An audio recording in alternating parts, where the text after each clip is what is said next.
احمد کو پرندے پالنے کا جنون کی حد تک شوق ہے۔ اپنے اس شوق کو پورا کرنے کے لیے اس نے گھر میں مختلف طرح کے طوطے، لال، فاختہ، بٹیر اور ہرے طوطے پال رکھے ہیں۔ ایک دن صبح جب وہ ہرے طوطوں کو باجرہ اور پانی دے رہا تھا تو اچانک ایک طوطا اڑ گیا۔ وہ پہلے تو چھت پر بیٹھ گیا۔ احمد نے اس کو پکڑنے کی بہت کوشش کی تو وہ وہاں سے اڑ کر سامنے میدان میں ایک بڑے درخت پر جا بیٹھا، اور جب انہوں نے درخت پر چڑھ کر اس کو پکڑنا چاہا تو وہ وہاں سے بھی اڑ گیا۔ پھر تو وہ ایسا اڑا کہ اڑتا ہی چلا گیا۔ احمد کافی دور تک تو بھاگا، لیکن طوطا اڑتے اڑتے نظروں سے اوجھل ہو گیا۔ وہ اداس گھر واپس آ گیا۔ یہ اس کا کافی پرانا طوطا تھا جسے اس نے چھوٹا سا لے کر پالا تھا۔ گھر میں اس کی بہنیں سدرا، حمامہ اور سویرا بھی طوطے کے یوں اڑ جانے پر اداس تھیں۔ چاروں بہن بھائی اداسی سے ٹی وی لاؤنج میں جا کر بیٹھ گئے۔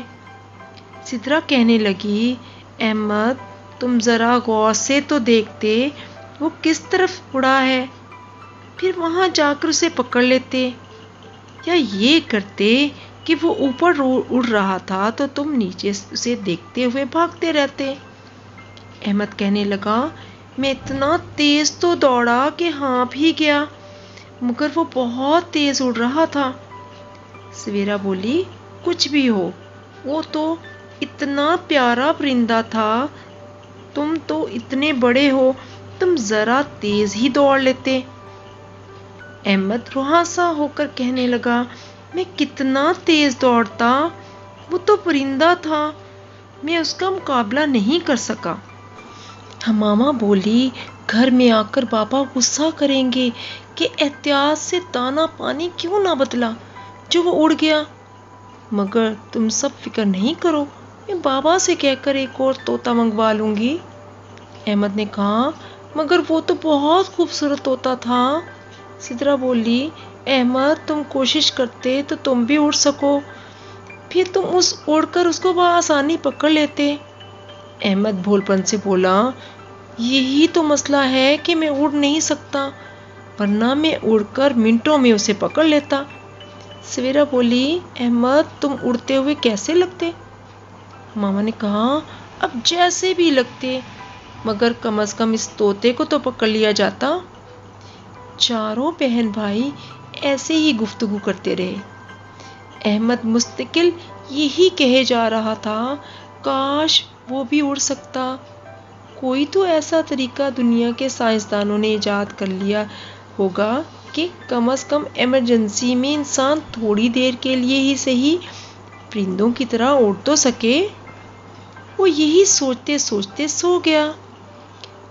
اچانک اسے اپنے جسم میں ایک انوکھی سی تبدیلی کا احساس ہوا، جیسے وہ ایک دم بہت ہلکا ہو گیا ہو، اور یہ دیکھ کر اس کی حیرت کی انتہا نہ رہی کہ اس کے بازوؤں سے ذرا اوپر کندھوں پر 2 پر نکل آئے ہیں۔ اس نے ان پروں کو ہلانا چاہا تو وہ ہلنے بھی لگے، اور وہ ایک دم خوش ہو گیا۔ اب جو اس نے پرواز بھری تو وہ پرندوں کی طرح اڑنے لگا۔ کافی دیر تک ادھر ادھر اڑنے کے بعد وہ آہستہ آہستہ نیچے آیا اور اپنے گھر کے صحن میں اتر گیا۔ اس کی خوشی کی انتہا نہیں رہی جب اس نے نیچے اتر کر دیکھا کہ تمام انسانوں کے پر تھے اور سب بآسانی ادھر ادھر اڑ رہے تھے۔ تارکول کی سیاہ سڑکیں سنسان پڑی تھیں۔ احمد خود کو ایک دوسری ہی دنیا میں محسوس کر رہا تھا۔ اچانک اس کی نظر اپنی بہنوں پر پڑی۔ وہ تینوں سامنے میدان کے اوپر اڑ رہی تھیں۔ نہ جانے کہاں سے ایک دم بڑا سا دیو ہیکل پرندہ وہاں آ گیا اور ان تینوں پر حملہ کر دیا۔ احمد نے تیزی سے اڑان بھری اور وہاں جا کر اس پرندے سے اپنی بہنوں کو بچانے کی کوشش کرنے لگا۔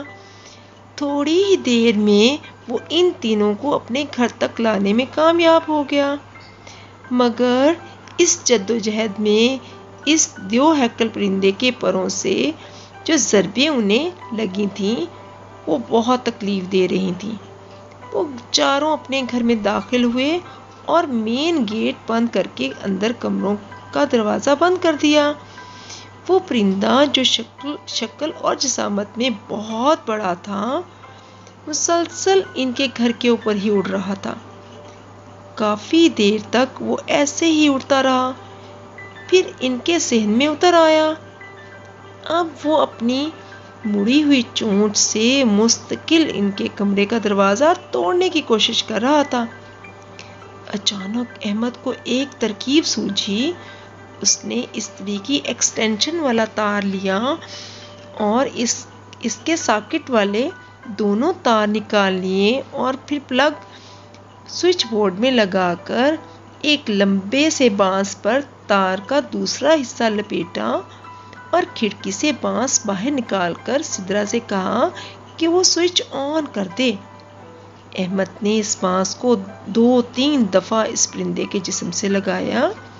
اس نے ایک زوردار چیخ ماری اور وہ وہاں سے اڑ گیا۔ ان سب نے سکون کا سانس لیا۔ جب سے ان کے جسموں پر پرندوں جیسے پر لگے تھے، وہ جہاں اڑنے کی طاقت ملنے پر خوش تھے، وہیں ان کے لیے بے شمار مسائل بھی پیدا ہوئے تھے۔ وہ جب بھی اڑنا چاہتے تھے تو اڑ لیتے تھے، لیکن تھکان بھی بہت ہو جاتی تھی اور فضا میں مستقل اڑنے والی دھول میں اٹ جاتے تھے۔ پھر انہیں سونے میں بھی بہت مشکل ہوتی تھی، کیونکہ لمبے پروں کی وجہ سے انہیں بہت زیادہ جگہ چاہیے ہوتی تھی۔ سب سے بڑا مسئلہ تو یہ تھا، سویرا اور حمامہ بھی بہت چھوٹی تھیں۔ وہ اکثر اپنے گھر کا راستہ بھول کر کسی دوسری چھت پر یا صحن میں اتر جاتی تھیں۔ پھر سدرا اور احمد انہیں ڈھونڈنے کے لیے نکل پڑتے تھے۔ ان تمام مسائل کی وجہ سے وہ چاروں کافی چڑچڑے ہو گئے تھے۔ پھر یہ کہ عقاب نما دیو ہیکل پرندے جب بھی کسی چھوٹے بچے کو اڑتا دیکھتے تو ان پر حملہ آور ہو جاتے تھے۔ اب یہ چاروں اپنے پرندوں کی طرح اڑنے کی طاقت سے بیزار رہتے تھے۔ پہلے تو ان کو جہاں بھی جانا ہوتا تھا گاڑی میں بیٹھ کر چلے جاتے تھے، مگر اب تو گاڑیاں تھی ہی نہیں، ہر آدمی اڑنے کی طاقت سے مالا مال تھا۔ ایک دن احمد نے سوچا اپنے دوست سے مل کر آئے۔ وہ اکیلا ہی اس کی چھت کی سمت پرواز کرنے لگا، مگر غلطی سے وہ کسی دوسرے صحن میں اتر گیا۔ اس کے گھر کے مالک نے احمد کی ایک نہ سنی اور اپنے پروں سے اس کی خوب پٹائی کی۔ احمد میاں جیسے تیسے وہاں سے تیزی سے اڑے اور گھر واپس آ گئے، مگر اب وہ اپنی اس پرواز کر سکنے کی طاقت سے بہت پریشان ہو گئے۔ ان کی آنکھوں میں آنسو آ گئے۔ وہ خوب روئے اور دعا کی کہ ان کے پر واپس لے لیے جائیں۔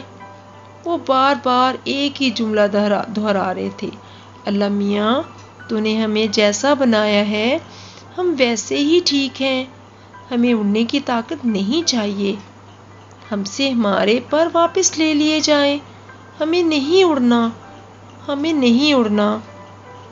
اچانک احمد کی دادی نے اسے جھنجھوڑ دیا۔ احمد بیٹا کیا ہوا؟ کیا سوتے میں کوئی ڈراؤنا خواب دیکھ لیا ہے؟ اچانک احمد ہڑبڑا کر اٹھ گیا۔ اس کا پورا چہرہ آنسوؤں سے بھیگا ہوا تھا۔ اس نے سب سے پہلے اپنے کندھوں کے پیچھے ٹٹول کر دیکھا، شکر ہے وہاں پر نہیں تھے۔ وہ وہیں بے اختیار سجدے میں گر گیا اور اللہ کا شکر ادا کرنے لگا کہ ان کا خواب سچ نہیں تھا۔